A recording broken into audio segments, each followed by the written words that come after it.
record. Okay.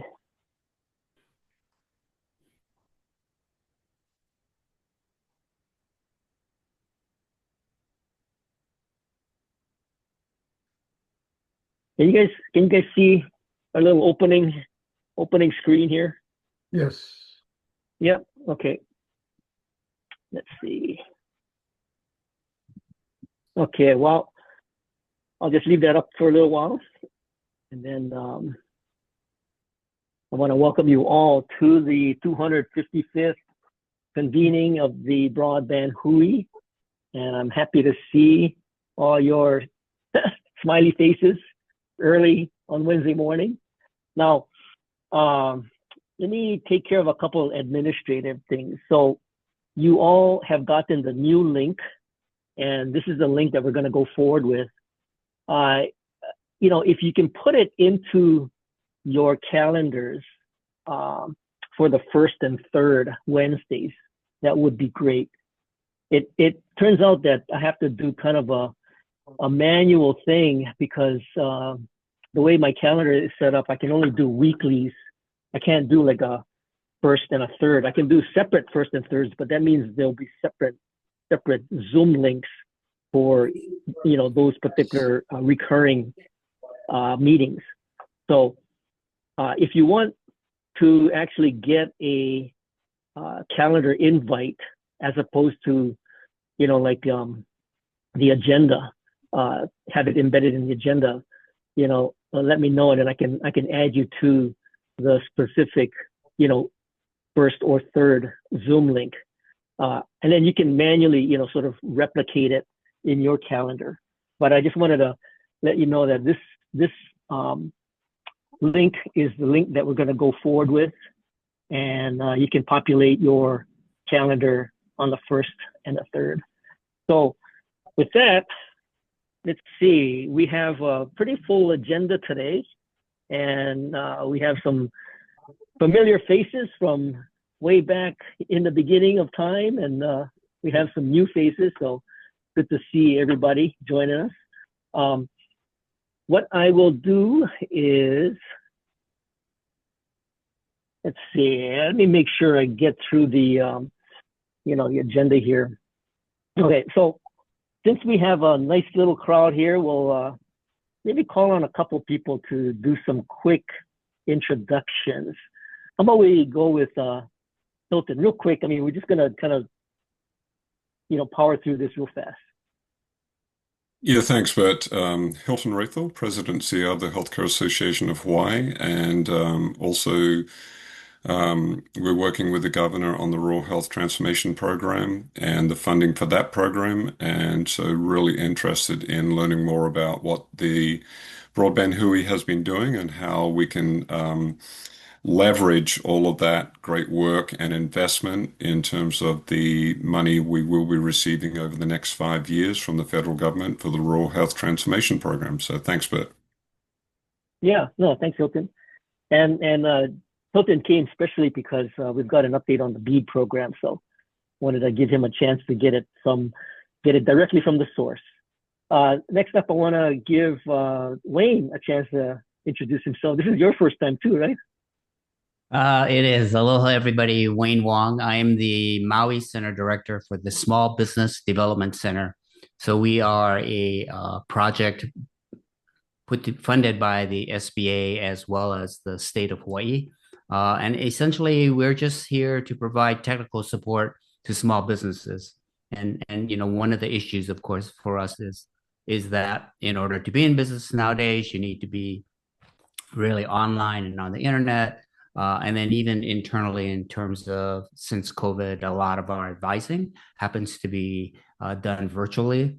And so like a real sore point for me in Maui County is Molokai doesn't really have broadband. And so that means no Zoom sessions for them. It also means in our advising that it's hard for them to take their businesses online and so on and so forth. So great to be here. Thanks. Yeah. Thanks, Wayne. And, I think it'd be good if you kind of heard it directly from some of the folks that joined the Broadband Hui. We have the BEAD team, and and the ISPs also join us. Rebecca is from Charter, and you can kind of get direct kind of feedback from them regarding connectivity on the neighbor islands, especially Molokai, because from what I gather, they are actually pretty well connected. So, that's we got to be kind of clear on what is the actual reality, and not get so, there's sometimes some of the anecdotal might kind of take over the, what's actually happening out there. And from what I gather, they are pretty well connected.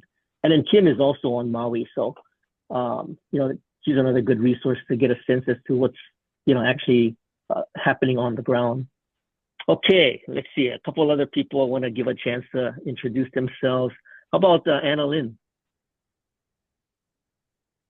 Aloha. This is also my first session, so thank you for the invite, Bert. So I'm a tech worker. I formerly sort of work in the federal government, and then I was, impacted by what happened in January. But there, I worked on a lot of modernization projects, particularly with the White House and a lot of federal agencies, modernizing the Federal Audit Clearinghouse. So I deal a lot with grants. I also worked at UH West as a lecturer in web design and development. So my space is all in technology. So I'm just here to bridge the gaps between all the different initiatives in Hawaii and just learn about all the great stuff that's coming out from different organizations. Yeah, and just wondering how I can help and support. Thank you. Thanks, Ellen. Yeah, we'll rope you, and you won't be able to escape. Let's see. I'll save Chelsea for a little later. He's one of our presenters, and let's see. I think everybody else pretty much kind of knows each other. Let's see. Okay, so why don't we go ahead and do the let's go with the mana'o of the day, and I'm gonna go with this one because I heard it before. I saw it at the Cloud and AI Innovation Summit that took place, and that's where Wayne was there as well. It's Olehana Nui Ke Alu Ia, and that's I kind of thought maybe Shola might have used this before, but it is no task is too big when done together, and it's from the Olelo Noeau, which they also shared at I think it was part of Chris Sakuta's keynote. And, when we endeavor on this kind of task to do closing the digital divide, I think over the course of time that we've been involved, it's a lot of projects that are happening, but we endeavor to bring it all together, in the hopes that, individually, it makes a difference. But together, I think the sum of the whole is greater than the sum of the parts. So the whole is greater than the sum of the parts. And so what we try to do with the Hui is, let's bring it all together and let's see if we can move the needle on closing the digital divide. So anyway, that's the mana'o of the day, and I wanted to share that with you since it was kind of fresh in my mind. Okay, so with that, I have a couple of quick updates for you. So I think you folks are all aware, I'm hoping, that the Broadband Hui is coming up on October 6th and 7th. We'll have one more Broadband Hui meeting in the beginning of October, which is going to be October 1st. And I'll probably do another reminder, but then the Broadband Hui is coming up on the 6th and 7th of October. So that's coming up real quick. And I'm sure you guys might have already seen the flyer. Here's the flyer. So we've got basically 2 tracks or 2 days. The first day is Monday, October 6th. And that consists of 2 tracks. One is to Puhonua, Hui o Ha'ula, and Dottie is online. So Dottie, you can share a little bit about, the field trip to Ha'ula. And then the other field trip, which is kind of running in parallel, it starts off at the Waianae Coast Comprehensive Health Center. And so you can sort of choose to go to Ha'ula or to Waianae. So that's happening on the 6th, which is Monday. And then on the following day, on Tuesday, October 7th, that is kind of an in-person. We all convene at the Entrepreneur Sandbox, and there's a whole day of panels and sessions talking about various, digital equity and broadband topics. So I would highly encourage you to check that out. And I'll, post, if I can find it. Maybe somebody can post the link to Constancio's website on, that shows the agenda. So you guys can get a sense as to what is being offered on either of those days. Dottie, did you want to say anything about the Monday and the Ha'ula kind of excursion?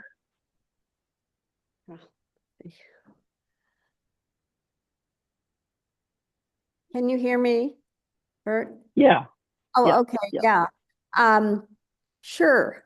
We put together a Co-Allow Digital Broadband Community Coalition panel of leaders from throughout the Co-Allow area, Windward Community College, Kahuku Elementary School, Kahuku Library, and other projects that we host at the Ha'ula Civic Center are going to have presentations. There's 7 presentations in all, and that will be happening in the morning. We're also providing free breakfast and lunch. And so, and expect to have a great Q&A on all the talking points that these leaders are presenting that day. So we hope you make the drive to Ha'ula to check us out. Thank you very much. Thanks, Dottie. Now, somebody said, "Oh, Susan, you said that the Waianae site is already sold out." I didn't realize that there was like a limit to it. Yeah, there's limits. Oh, okay. And Dottie, what's the limit? Do you know on your side? In Ha'ula, I believe it's 30. Okay. So I think it's probably going to be 30 on the Waianae side as well. And the Waianae side, yeah, I think okay. both sites had the same limit. Yeah. Yeah. So I think what's happening is that both of them, those are where we first meet at Hui o Ha'ula and then at the Waianae Coast, and then there's subsequent stops after that. So, like in Ha'ula, right? You got I think it's DR Fortress after that. Yes, that's in town. Yeah. So people leave Ha'ula at least by 12 o'clock or maybe a little earlier to drive back to town for DR Fortress. Okay. And then on the Waianae side, we start off at Waianae Coast. And then we also go to Pu'uhonua Waianae, which is the encampment that is moving up from the boat harbor up to Waianae Mauka. And so we'll get a chance to check that out, check out the village. And then after that, we head out to the DHHL offices in Kapolei. So that's another full day of, kind of driving around. So those are items that you might want to check out. And like Susan said, I mean, it's already kind of sold out. So, but the Tuesday, I think, is pretty wide open. So I would highly encourage, if you're interested in what's all going on, you might want to go check that out. Okay, so any comments? Or I did post the agenda in the chat, so you guys can check that out. And I will move on to something else if there are no questions. Okay, we got the BEAD team on, and Sarah, you want to get into what's happening with the BEAD program? Yes, I know you have a full agenda, so I wanted to move on. Do you have, how much time do you want me to take up, just so I know, or at max?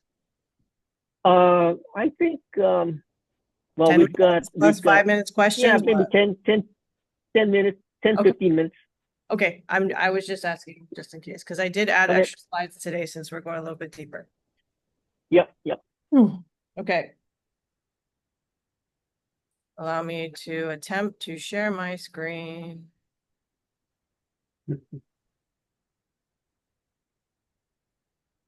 Apologies if you see yourself, but this is kind of the only way I can.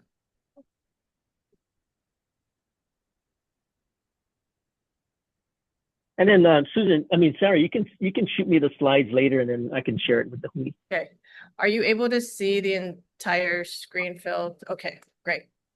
Yep. Okay, so this is meant to be a post, what's the word? Post public Award. comment full program update of where we are. Please note that nothing is fully final because we are still going back and forth with NTIA, but we'll give you the latest as we can. This is just a quick rundown of what I'll be running through, revisiting program purpose, go over the preliminary award, and what's next, along with a map. So here we are on our timeline. We have done the deployment, the build out sub-grantee selection, and we have a tentative person who has, or tentative awardees rather. We did have a 7-day very quick public comment period, and now we are in the final proposal submission. I don't want to say it's complete because it's still going back and forth, but we are keeping to this schedule so far. Again, the highlights of the BEAD deployment program are such that, we had to reissue it following some major restructuring that happened in June. And ultimately, like some of the large changes, again, I don't have these slides in there because we reviewed them last time, but things like, the low cost affordability plan, previously UH was allowed to give a number, but this time with the restructuring, the carrier could decide what low cost was. Additionally, some of the sustainability and open access and other sort of features like that were removed, and there were stricter timetables put on the public comment and on the amount of time that NTIA has to review this. So ultimately, we're looking at trying to cover roughly 7,100 locations of un- and underserved areas. Minimum speeds being 100 down, 20 up. And what was also possible too is that the bidder could exclude locations if they wanted to due to cost. And we were accepting bids from alternative technologies in those cases.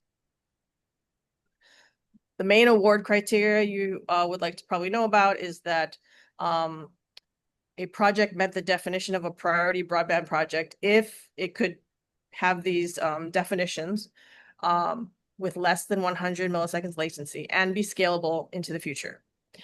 And of course, also be the lowest cost per location average if possible. Hang on one second. I feel like I missed some slides here, but that's okay. All right. The preliminary award that we had was, yeah, you know what? Hold on one second. Something happened. Somehow this slide was hidden. Sorry. Okay. I do want to share this. Yeah, I was like, okay. Before we get into the award, I did want to share. So this is where we are as far as the actual, deadlines and things that we've been meeting. We announced the preliminary award in the form of, putting out our final proposal for public comment on the 27th. The public comment period closed on the 3rd of September. The next day, we turned it around really quick, submitted it to NTIA, and as of last night, we are on round 4 of curing. I think something else might have come in this morning, so that would be round 5 of curing. For those who are new, curing doesn't mean having to do with meat, but it apparently has something to do with just making sure that NTIA has all of its questions asked, I's dotted, and T's taken. So they have 90 days to review and approve, and they have been very quick with the turnaround. and clarification on things. And they are going over it with a fine-tooth comb. Okay, so the preliminary award, again, all of this with a big asterisk subject to NTIA approval. The awardee for the majority of locations is Hawaiian Telecom, and they propose to serve roughly 5,800 locations with fiber with an average cost per location of 5,200. And the secondary awardee of the remaining locations is Amazon Kuiper with roughly 1,300 locations. And those would be low Earth orbit satellites, average cost 600. Okay, I have one of these for every island. Or for every island. So these are just highlights of what the map is. Now, there is a public map available. I will put the link for it in the slide deck. It is available on our website on the final proposal page. But basically, the BEAD eligible locations, just to highlight a few, are that, just to let you know that that will be getting fiber, are Hana, East Maui, the Kula area, Haiku, and spots in Lahaina and West Maui. And these are the CAIs that are going to be getting lit up. So I hope that's helpful. For Molokai and Lanai, slightly less locations, but do note that there are some some DHHL lands, or lots of DHHL lands on Molokai in particular. So those will also be lit up through their program in some ways, if not by ours. But nice to see that, Kilohana Recreation Center out here, which is, about halfway out to the east side, will be lit up. Oh, and just for you folks' information, Lanai was pretty well covered. There was not much there that truly needed things. For Kauai, this is what we have. And again, in a lot of these places, especially on Koke'e side and stuff, or and Kekaha, those are HHL properties. So even if they're not here on the map, they probably are being covered by that. Although there is some overlap here with Anahola. And for Hawaii Island, I have broken this into 2 slides because they have probably the majority of the locations that were unconnected or unserved. So for West Hawaii going north, you see a lot of concentration: Ocean View, Kealakekua, Captain Cook, Kona Village, a lot of CAIs, including, I think, primarily like volunteer fire stations and such. And for East Hawaii, a lot in the, upper area here, Lapahoehoe, Honoka'a, and then all of these developments down here, Fern Acres, Fern Forest, Royal Hawaiian Estates, and similarly a lot of fire stations and such. Okay, and for Oahu, much less exciting because most of us is connected on this island already, but there were definitely pockets up in Kahuku, Laie, Wailua, and then there's a large cluster around here. I believe this is, Kunia area. And here are the CAIs that are connected. Now, in case you folks are wondering why is MidPac on there, we're pretty sure that they're able to be served, but for some reason they did pop up as not having fiber, but well, yeah, it's just a strange outlier. But if they for some reason do not have the 1,000 up, 1,000 down, which is a requirement for a CAI, then they would be BEAD eligible to have access. Okay, this is a quick summary of what the BEAD program will actually cover. It will cover access to your fiber connection, not your subscription, but access. And the provider ultimately determines what kind of infrastructure they're going to be using, whether they're going to be building, putting up a brand new pole, unlikely, or using existing infrastructure or putting it in ground or not. And if your dot turned out to be blue on this map, in these cases, then you'll be getting a low Earth orbit satellite kit. And the coverage on this is basically for 10 years. Making sure that it does not, malfunction or deteriorate due to our lovely salt air, for up to 10 years. And the kit is tied to location. So if you move to another location, hopefully that location already is connected by some other technology, but you can't take your satellite with you. Sorry.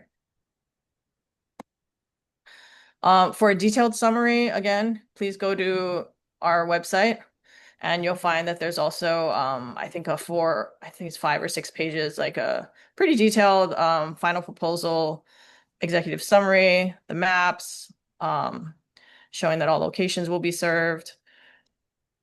And again, oops, yes. So I did have one more slide. Oh, okay, well. What? That was it. Oh, there it is. It was just, again, talking about as it relates to some of our other folks who are on the call today, the implications of broadband again, and BEAD in particular is allowing people to have access where there's previously unavailable to broadband speeds, connectivity at community anchor institutions, both for everyday use, but also for emergencies, healthcare access, education, economic development. So I think, Bert, you've hit all the targets on this call with your presenters. And let's see. I also have built into this slide, there is a link here. See, so can you folks see this? You're not sharing the slide. Oh, shoot. Okay. Share desktop. Okay, so if you click around on the slide, the Hawaii Island slide, it'll take you, can you see my screen now where the map is popping up? Yeah, and you can fully zoom in, poke around. Maybe let's go to Big Island. And get down to several different layers. Okay, but why don't I stop there? Take 5 minutes questions. So real quick, so the CAIs that you listed were the ones that qualified. They did not have fiber, and they are eligible for BEAD funding so that they can get symmetric gig. Yes, symmetric gig. They qualified. I think there were 12 roughly in total that did not have access. And then just so that for my knowledge, the CAI list that UH had on the website had a lot of CAIs, but not all of them necessarily were I guess considered unserved. Correct. Is that an accurate statement? Okay. Yeah, we had about 700, 600 guys. Like, folks did a really great job of identifying, what some of them might be. The CAI here is indicated by this pink triangle, by the way, on the maps. Kind of. But ultimately, yeah, when the provider went through and when the bidders went through and sort of did their smell test to see, well, do you actually have 1,000 up, 1,000 down? The answer is the vast majority of them do. Okay. Great. I'm sorry, what is any questions? Yeah, CA. Community Anchor Institution. Community Anchor Institution. Thanks. It's like a health center or a community center. Sometimes it can be a school. In these cases, this one I think is a volunteer fire station, a place that is deemed to be a place where people tend to go to and would congregate and get their, news, civic engagement from. And NTIA basically had a pretty clear definition of what the CAI was, right? Yes. Okay. Any questions? Any other questions for Sarah? I'm sure Dan has a question. What is it? Just go ahead. You don't have to hit your hand force up. it out of Dan. Okay. I think you may have seen my suggestion is that could you appeal and say, I don't want Leo, I want fiber? Because some of them seem to be, I mean, Hawaiian Tells had some locations that, the not Yes. far away, right? Yeah. So let me answer your question. And it's a great question. We did sort of ponder this a bit. So because of the policy restructuring notice, the new guidance from the administration, there is no appeal, and providers were allowed to exclude locations. That was explicitly written, that they were allowed to exclude locations if they thought they would be too expensive or whatnot. Yes, in some cases it's kind of strange. You're like, oh, there's all this, how come there's blue Leosat when there's fiber right next door? These are great lines of query. We did find a couple of locations, and we actually asked Hawaiian Tel, like, hey, one of these locations, has service left, right, up and down, but to them, they just have Leosat. Could you check it? And it turned out that out of 4 random locations that we picked just visually on a map, they validated that actually one of them was a mistake. They can cover that one with fiber, and that they will include it. And so this is the kind of spot checking that we are building into our process. And it's built into some of our monitoring as we move forward with the program, because that's the only way that we're going to make sure that we don't miss anybody, so to speak.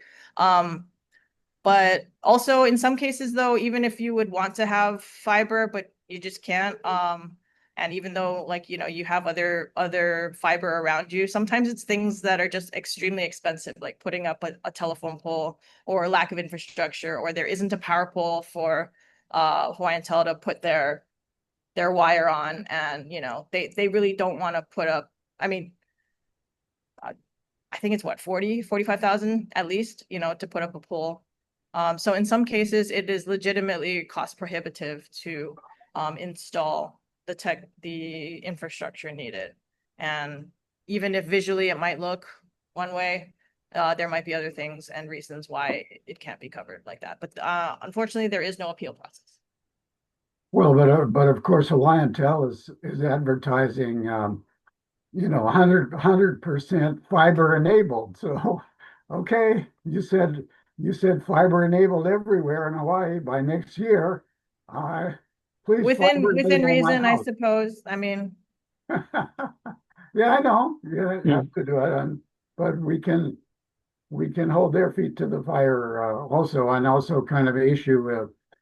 Maybe I don't want overhead drop to my house. I want underground, and I'll put in the conduit, but you take it to the property line. So there will be some issues that where the customers can exercise some influence. yes, perhaps. It's all between you and the provider. But ultimately, the provider is the one who has to provide the service to your lot, and it's up to them to decide, that this is what they're able to cover. And the whole purpose of this program, though, is to cover the things that you as the homeowner previously couldn't cover. Right, but I'm just saying, since Hawaiian Tel is making such a big deal about 100%, we will try to hold them to 100%. All right, go for it, Dan. Thank you. Yeah.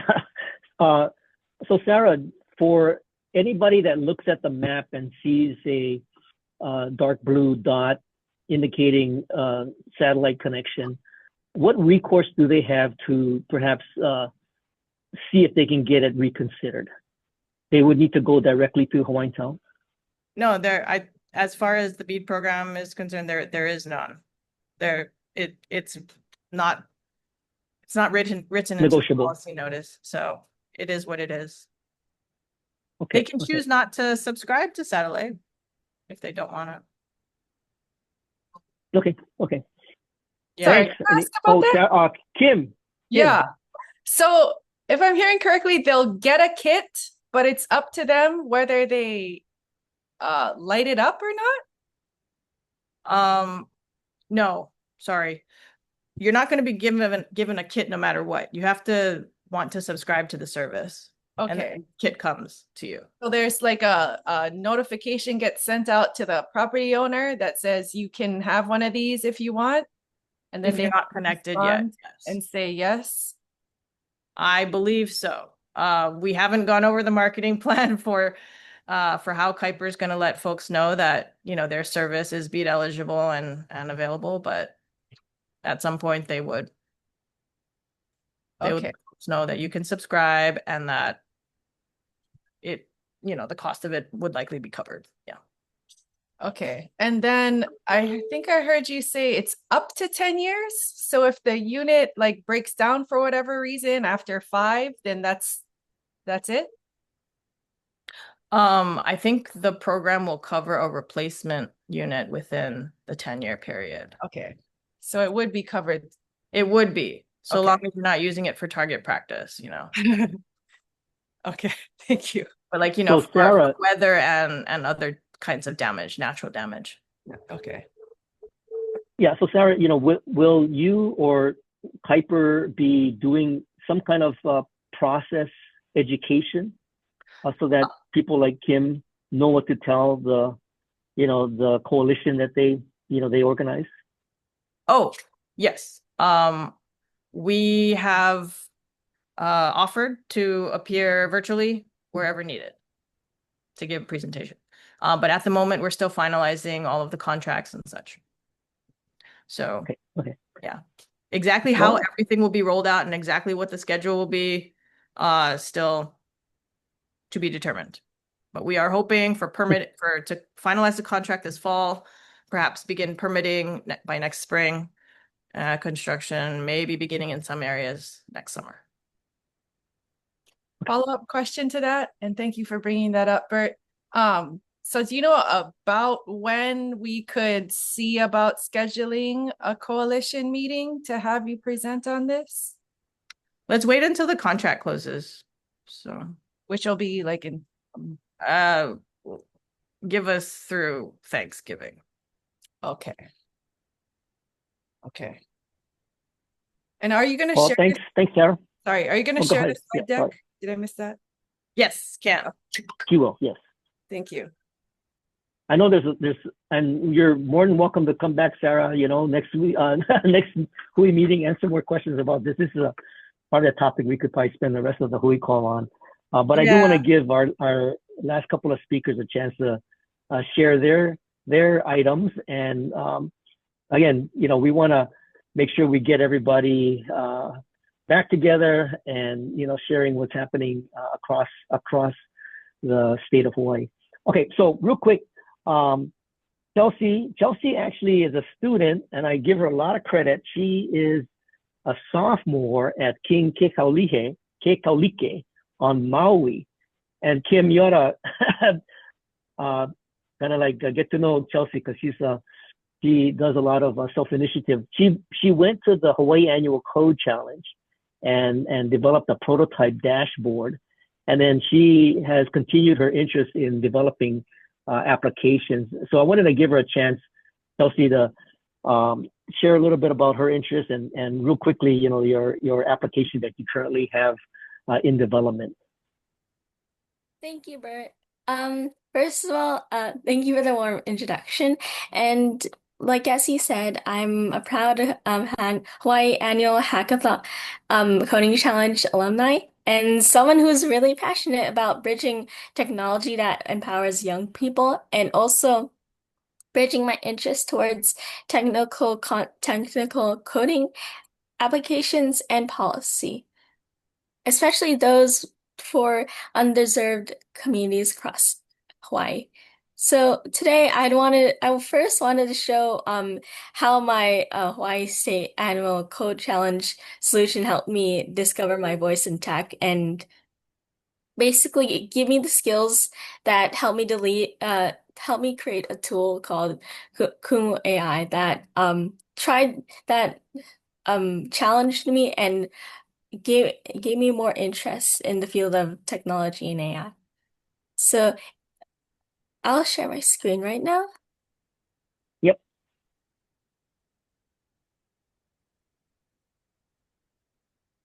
So last year, I participated in the Code Challenge, but more specifically towards the Digital Equity Challenge. Um, with Bert Lum. So basically, my mission was, or my objective was to create a dashboard that tracks internet access, digital literacy, broadband affordability, and other factors across Hawaii. We were specifically told to build build the dashboard using ArcGIS, experience builder, and also given the possibility to use story maps, um, combining the real-time data and then community feedback, um, to give a dashboard that informs um people just like me about digital equity and the problems facing Hawaii statewide. So it's mostly I created it. It's pretty janky right now. I created it on a whim, basically with my limited amount of knowledge. Use it with ArcGIS, and I inputted multiple data graphs to fully cement learning and fully cement exposure towards broadband connectivity and different factors, and um, using data to create a story around Hawaii. And it was mostly a challenge to learn to learn how to input data in ArcGIS, and it led me towards learning how to code for graphs using GraphJS. And it included like different types of maps with broadband community gaps, program impact trackers, literacy, and then geographic views and like demographics as well. And for me, it wasn't a tech challenge. It was, I guess, a turning point for me. It showed that technology, when done right, can serve the community and tell a story, especially with data. And after the challenge, I kept asking, what, even with the broadband, what are students really getting at? From Hawaii, and um fast connection is great and it's needed towards all the students. And converting with growing up, I also was more interested in policy as well. And I also built more skills in decoding as well from the challenge, especially since it inspired me. I also was tackling on different types of problems in my community that I can tackle towards. And I was figuring out from my state as a sophomore and from when I first built this, I was thinking about what problems I was facing right now, and what other what problems my friends are facing as well. And I was thinking about my future and not having enough support to figuring it out, and what I don't know about college, and not and having the fear of, I guess, not going down the correct career path, and accessing extracurriculars, or finding like um advice from other um people that are more experienced to help pave that way for me. So with everything I took, I learned something new, and I built this I built Kuma AI with the help of deployment with Firebase Studio, that which basically tries to tackle on that gap between here in the mainland, where I found out that other students from the mainland get lots of opportunities and extracurriculars, internships that help them discover what they're passionate about and discover what career paths suit the way that they want to be in the future. So using Firebase Studio as help, Kumu AI is basically a web platform for students to help guide people across Hawaii specifically, and with different types of opportunities. You can add your personal interest, let's say Hawaiian culture, attending.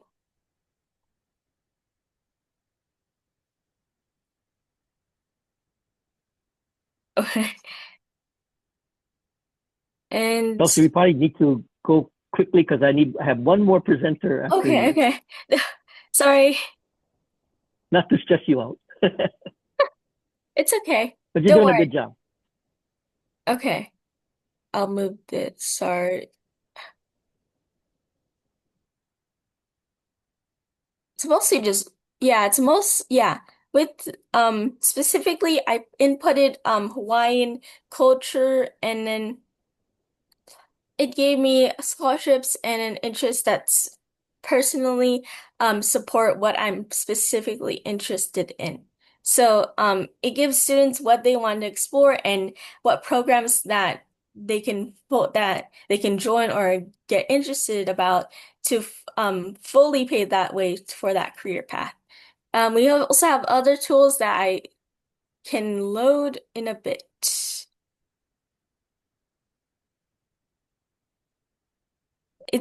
And I have Resume Builder, AI Studios. So this is a professional resume builder. You can input your name, email, LinkedIn, and then it can fully format it into a PDF. My favorite tool is the AI Studios, where you can basically explore different types of tools, the coders thing, which was kind of inspired by also learning how to code. It's mostly you type in the prompt that you want to learn, and also there's also a challenge board where you can try to answer. Let's see if I took this, and it gives you a fully tailored what you did wrong, and you can learn from your mistakes with that. There's also innovating things. So you can ask what you want to tackle on and what interests you, and then you're given a project that you can possibly try. So let's try waste reduction, and then let me move my screen.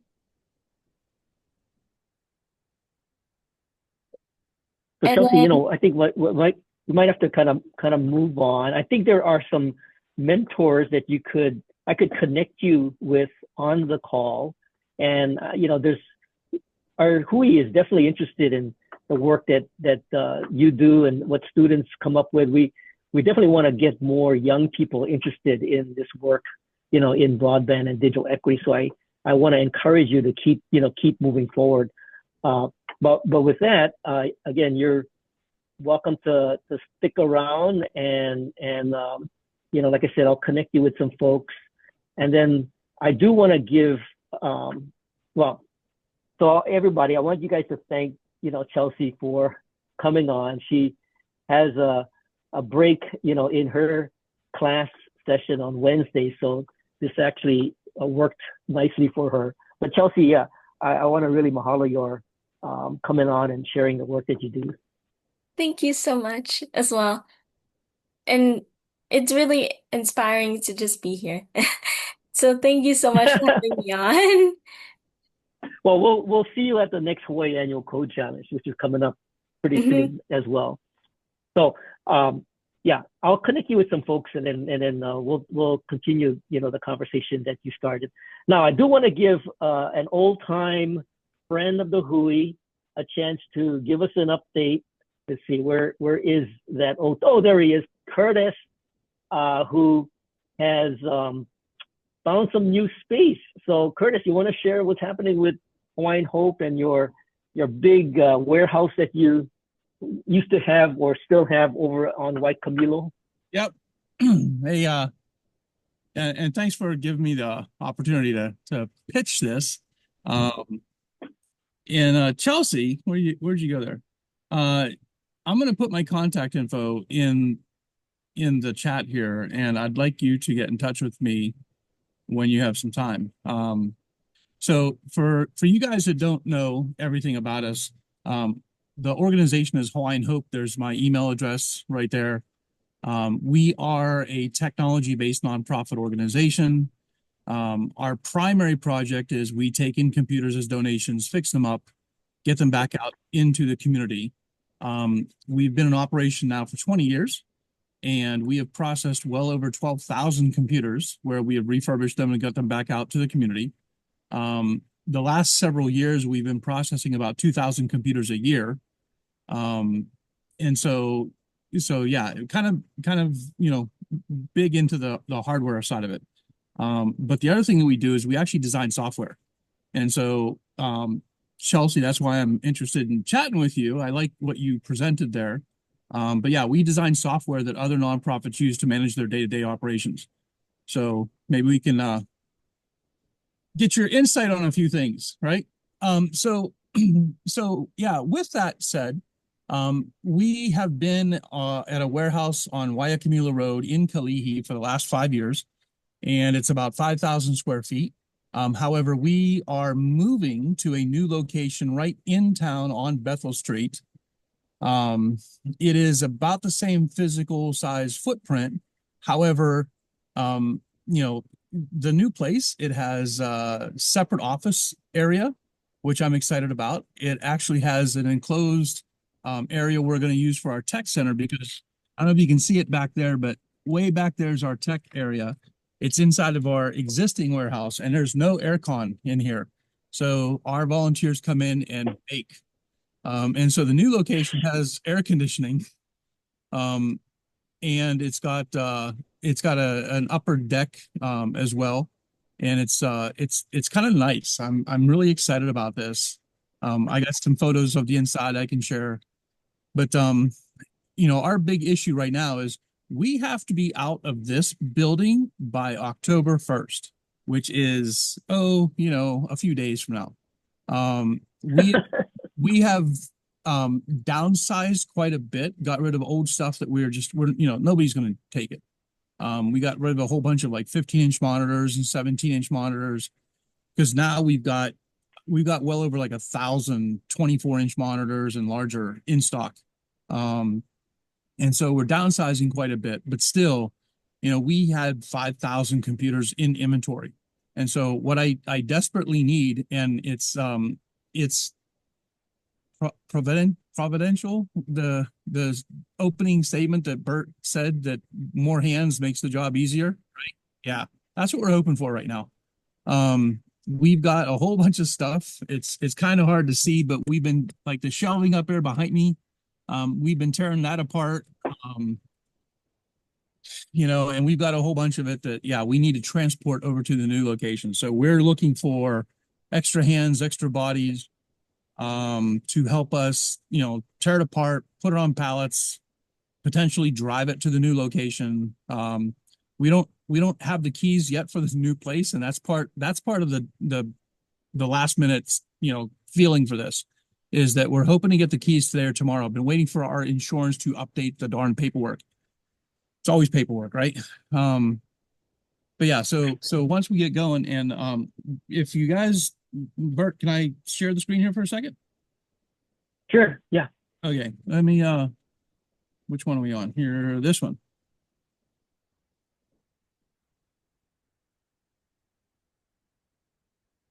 Okay, you see that? Yep. Okay. Yep. So yeah, so this is the new floor plan of the new site. So this right up here in the front, this is coming in off of Bethel Street. There's a little garage door. This is retail space in the front. I'll show you that in a second. But it opens up into this large cavern building on the inside, the middle of Bethel Street, and all of the yellow area, except for this, all of the yellow area is 2 floors. It's Wow. this side over here is an actual 2-floor enclosure, you know, what's the right term? It's an office space. All this on the left side over here is just decking. And so we are considering decking the rest of this on the inside. So we have essentially 2 floors on the inside, on the entire section of the building. But this here is the inside view. And so, the lady in the middle right there that you can see, that's Joan. Joan handles all of our Mac stuff. And so Joan just turned 81 years old. And so she handles all of our Mac stuff. And I've realized that many of our volunteers are 60 years old plus. And so that's why it's also a request and desire to have some younger hands help us to move some stuff around. But this is the inside. So yeah, a nice big open space. There's the office, air conditioning. Woohoo! Second deck on the left side of the building there, and view from the upstairs. Yeah, really excited. No, that's and so that's well, that's great. Yep, that's the door. No, that's great, Curtis. Yeah, no, and I recognize Joan. That's Joan Matsuoka, right? Yep.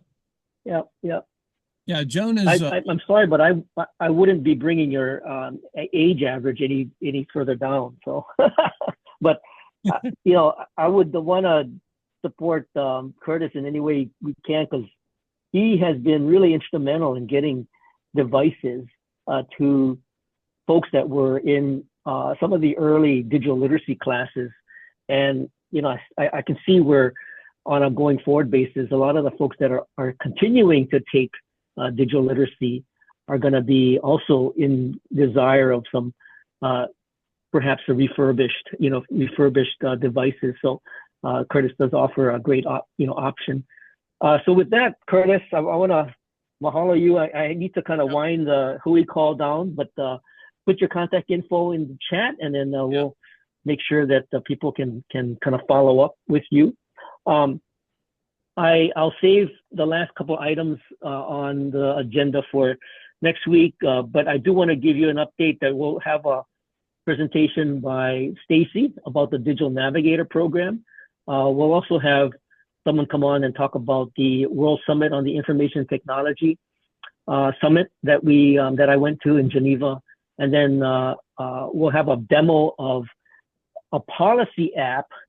And Chelsea, you're welcome to join us for this one. You might be interested in it. It's a policy app that a fellow that I met, his name is Seichi Nagai, is going to demo this, and he's graciously given us access to it for our policy subgroup. So that's going to be up for our next Broadband Hui call, which is going to be taking place on October 1st, and I'll be sending out the agenda for that. So with that, I'm going to put up the kind of closing slide, and you're welcome to check out the Broadband Hui at the broadbandhui.org, and that basically routes you to the site that's right below that. So broadbandhui.org, and you can catch all the previous Zoom meetings as well as agendas on that. If you have any questions, if you have any suggestions, feel free to email me, and we will accommodate any of those as best as we can. So until the next time we see each other, you guys all stay safe and you all stay awesome. Aloha.